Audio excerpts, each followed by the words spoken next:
અર્જુન ભગવાન શ્રી કૃષ્ણને કહે છે કે પુરુષ એટલે શું? પુરુષોત્તમ કોને કહેવાય? ભગવાન શ્રી કૃષ્ણ કહે છે કે આ જગતમાં બે પ્રકારના પુરુષ છે, એક તો ક્ષર અને બીજો અક્ષર. ક્ષર એટલે શરીર, જેનો એક દિવસ નાશ થાય છે. આ શરીરનું એક દિવસ મૃત્યુ થાય છે. અને અક્ષર એટલે આત્મા, આ શરીરને ધારણ કરનારો આત્મા, જેનો ક્યારેય નાશ થતો નથી. આત્મા ક્યારેય મરતો નથી. ભગવાન શ્રી કૃષ્ણ કહે છે કે આ જગતમાં ક્ષર અને અક્ષર રૂપી બે જ પુરુષ છે. શરીર અને આત્મા રૂપી બે જ પુરુષ છે. એકનો નાશ થાય છે અને બીજો અવિનાશી છે. આ શરીરનો નાશ થાય છે જ્યારે આત્મા, શરીરને ધારણ કરનારો આત્મા અવિનાશી છે.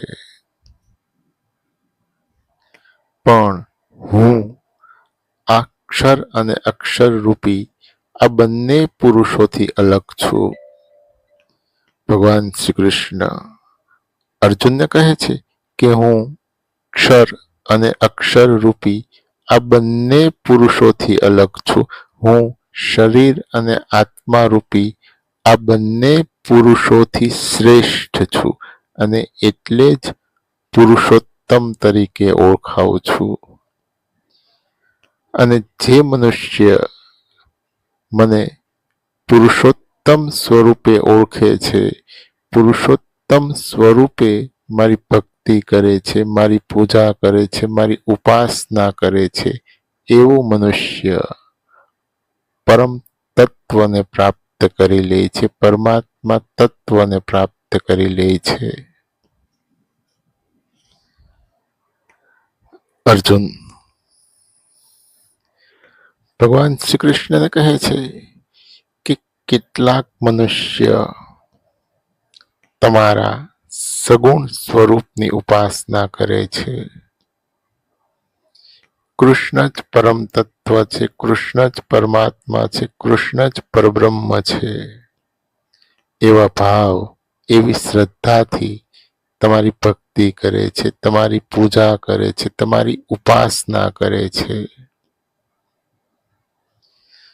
તો બીજી બાજુ કેટલાક મનુષ્ય તમારા નિર્ગુણ, નિરાકાર, બ્રહ્મ સ્વરૂપની ઉપાસના કરે છે.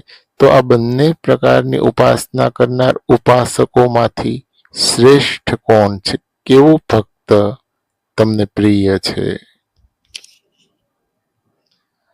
ભગવાન શ્રી કૃષ્ણ કહે છે કે જે મનુષ્ય મારા સગુણ સ્વરૂપની ઉપાસના કરે છે, કૃષ્ણ જ પરમ તત્વ છે, કૃષ્ણ જ પરમાત્મા છે, કૃષ્ણ જ પરબ્રહ્મ છે, એવા ભાવ, એવી શ્રદ્ધાથી મારી ભક્તિ કરે છે, મારી પૂજા કરે છે, મારી ઉપાસના કરે છે, એવો ભક્ત શ્રેષ્ઠ છે.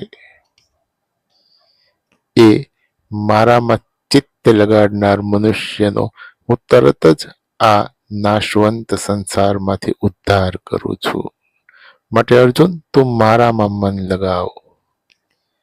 ભગવાન શ્રી કૃષ્ણ અર્જુનને કહે છે કે તું મારામાં મન લગાવ. આમ કરવાથી તું મને તરત જ પરમાત્મા સ્વરૂપે પ્રાપ્ત કરી લઈશ. જો તું આમ કરવામાં અસમર્થ છો તો યોગ દ્વારા મને પ્રાપ્ત કર.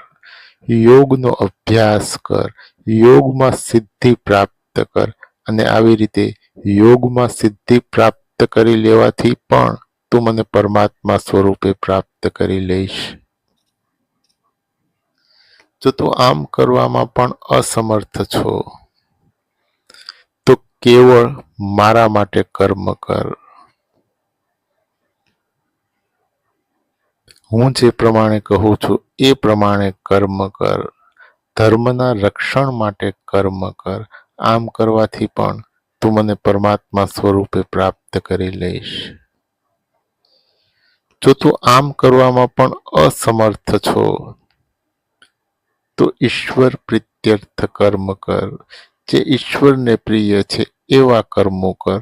આમ કરવાથી પણ તું મને પરમાત્મા સ્વરૂપે પ્રાપ્ત કરી લઈશ. જો તું આમ કરવામાં પણ અસમર્થ છો તો જીતેલા મન વાળો થા. તારા મનને જીતી લે. જ્યારે મનુષ્ય એના મનમાં કોઈ પણ વાતની કોઈ પણ વસ્તુની ઈચ્છા રહેતી નથી, મન ઈચ્છાઓથી મુક્ત થઈ જાય છે, ત્યારે એવા મનુષ્ય પોતાનું મન જીતી લીધું ગણાય.